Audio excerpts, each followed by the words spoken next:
Hi Libra, welcome to your mid-May 2022 general tarot reading. It's raining here.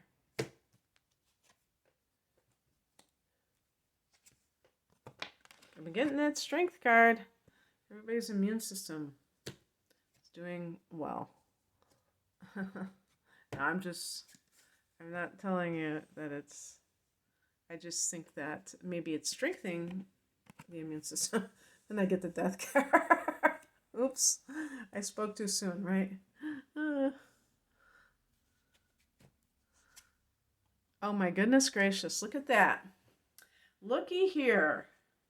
So I picked 6 cards. Get out of town. Get out of town, Libra. I picked 6 cards and 5 are major arcana, and they only represent like 22 cards out of the deck. Are you kidding me?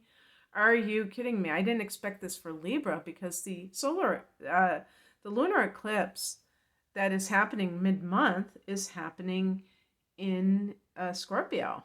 So that's a sign after you. That's a second house. It's, there might be some Libra people who have it in their first house. I'm not one of those people that's good at like mentally figuring out that stuff. I'm easily confused about that, but I think so. In the sign before it, yeah, definitely.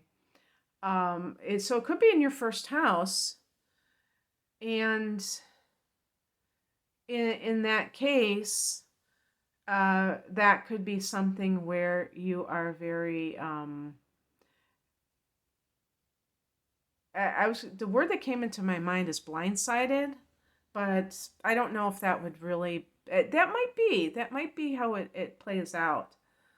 And even in the second house lunar eclipse, it could involve finances. So yeah, something can come about that is pretty surprising, because the heart of the matter is the Eight of Wands, and things can be kind of flying at you, perhaps as we approach the middle of the month. This is, and I think there's a lot. Oh yeah, actually, if because I've done horoscopes for Libra, all the signs, but I did them a while ago, so I don't remember the exact dates of some of these transits.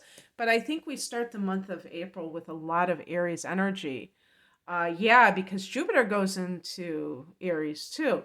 So what I see that Eight of Wands is very Aries type of energy, where there's a lot happening at once. So maybe there's a lull in the action, then things start heating up, and it's in that opposite house. Now that house is the house that you rule, the house of relationships. So sometimes these relationships may be in a state of flux. When Mars enters there, Mars is entering the 7th house too, but later in the month, then that makes it a little bit more feisty. The 7th house still can be legal affairs, so that could be the case as well. In the past position, we have the Strength card, and this can be about gaining or regaining your strength in some way. Now, I mentioned health-wise, but definitely, this can be the immune system, but it can also be the person's, inner strength. And what that means is that, they're healing emotionally, obviously, but they're also gaining confidence. So the things that throw you off your confidence in particular are negative relationships with people that are not honest brokers, that are trying to exploit you, that are trying to control you. So suffice it to say, the Strength card can really, if you have found the guts to leave a controlling relationship, good on you. And that just kind of, sometimes it's like a chicken and egg syndrome. How does it happen? What happens first? Well, the person may realize that somebody isn't good for them, and they realize that because they have started to raise their self-esteem to the point where they're not going to tolerate the same nonsense they leave that relationship, and then a lot of beautiful things start to happen, and that could be the Eight of Wands. Could be a little bit hectic though. But a lot of, I was kind of joking when I was talking about the death card, and that these are transformation agents. The higher message is represented by the Moon card. And this is about, again, I think in this case, this is about the spiritual. Because normally I would say, oh, there's like some kind of secret that's awaiting you that's going to topple everything and destroy everything. But I don't think that's necessarily the case. I think it can just be that you are tuning into your spiritual nature, and that is helping you to understand who you truly are. When I think of Libra, I think on all levels, like thinking that you have to look a certain way, and then realizing, no, I don't have to look a certain way, that I'm lovable no matter what I look like on the outside. Thinking that you have to act a certain way. Do you have to get a certain type of response from other people in order to be acceptable? No, you don't. There are people that are going to get you, but you have to be authentic to get to that place. Otherwise, you're going to just be pleasing the people that are rejecting your true self. That doesn't make a lick of sense. What crosses you is the Star card, and this is the belief. This is a card of hope and healing, but this is faith in unseen forces. So, working on your belief system, Libra, getting the mind out of the picture, becoming more mindless. And it's funny because that's kind of a Buddhist thing, and a lot of air signs, I think, gravitate towards Buddhism because they talk a lot about the mind and things like that. But it's funny because they also talk about being mindful. So it almost seems like contradictory, but it's not, because you're in, like what Eckhart Tolle talks about, that present moment awareness. You're aware of the reality of your life, which is just this moment. The past is not the reality. The past is the past. And the future isn't the reality, obviously. Just this present moment. And how many people are present in this moment? How many people are thinking of the future, or they're trapped in the past? So many people. And when you're working from that perspective, it's so beautiful. But I also think with the Star card, this idea of there's something more to this life than just the material world.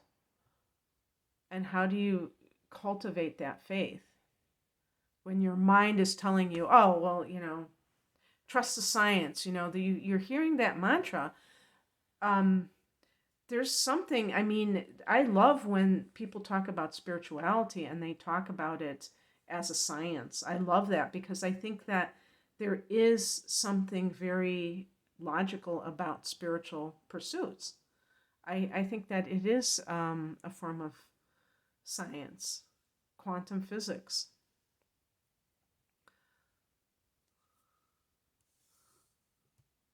But just not, immersed in the material 3D limited dimension. That's what I mean.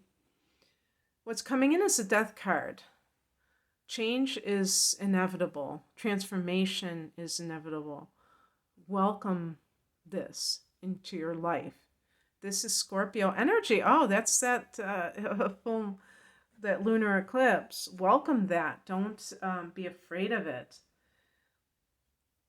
People ask me, who I'm intending these readings for. And really, because this is, when I'm talking specifically about the cards, I'm intending this reading for Scorpio sun sign. When I talk about astrology in this reading, it can apply to the rising signs. But just for the cards themselves, I'm usually just thinking about the sun signs. I'm dividing, who to do readings for. So Astrologically, if you're listening to this for your or watching this for your sun in Libra, what is your rising sign? Because that can tell you where, if you know your chart, where that lunar eclipse is happening, where you need to really bring up some of this stuff to be purged and to let go of so you can truly move on. And the outcome is a tower, something has to give. That's what really the tower is. It's a building up of pressure. Something has to give. And sometimes people say, when a relationship is ends, and especially if it ends in a very, kind of abrupt way, it's like, I never saw it coming. And it's like, yeah, right. You didn't want to see it coming, is the truth, which is understandable. If you, well, it really isn't understandable if the relationship was not a good one. But it is hard to accept change sometimes. So being able to do so with grace and just knowing that it's for your highest good is the best way of handling it. And you will see at some point, maybe not today, maybe not in a week or a month or even a year, but at some point you will say, thank God for that. And that'll be a happy day. I know, because I've had this happen, not so much like a surprise situation, something that I initiated that I felt like I was under duress, and for years thought that I made a mistake. I allowed myself to be controlled, and now I don't see it that way. And it's very freeing, because you're not living in regret. You're not living in, second guessing yourself. Okay, that's what I have for you, Libra. I hope that this resonated. If you would like a personal reading, I'm promoting my double readings because they are a good value financially. I don't know how to say that. That sounds so awkward. Um, they're a good deal because they're a package deal. 2 full-length readings, natal chart analysis 1 hour, transits 1 hour for the next 12 months for a special price, but they are standalone readings, so you can order if you like one thing versus the other. And then another package deal called the Whole Enchilada. That one's called the Deep Dive. The Whole Enchilada is an hour of either natal chart analysis or transits and a full-length tarot reading. Personal tarot reading, obviously. Okay. Thank you for watching. Take care. Bye.